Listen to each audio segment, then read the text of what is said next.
जप्त केलेल्या सिनेमांच्या पटकथा परत करा असं संजय राऊत यांनी विशेष न्यायालयामध्ये अर्ज केलेला आहे। दोन्ही सिनेमांसाठी लागणारा हिशोबाचा कागदही ईडीकडे ईडी अधिकाऱ्यांनी वेगळ्याच संशयातून तो जप्त केल्याचा आरोप राऊतांकडून करण्यात आलाय।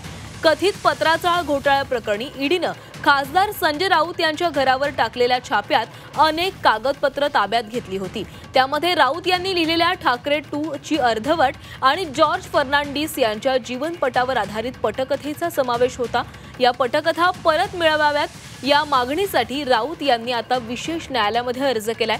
ठाकरे 2 नंतर जॉर्ज फर्नांडिस यांच्या जीवनावर आधारित सिनेमा काढण्याची राऊत यांची तयारी सुरू होती। मात्र कथित पत्राचाळ घोटाळा प्रकरणी ईडीनं राऊत यांच्या घरावर टाकलेल्या छाप्यादरम्यान अनेक कागदपत्र ताब्यात घेण्यात आली आणि त्यात दोन्ही सिनेमांच्या पटकथांचाही समावेश होता। तसंच दोन्ही सिनेमांसाठी लागणाऱ्या खर्चाचा हिशोब असलेला कागदही होता। मात्र हा कागद ईडी अधिकाऱ्यांनी वेगळ्याच संशयातून जप्त केल्याचंही राऊत यांनी आपल्या अर्जात म्हटलेलं आहे।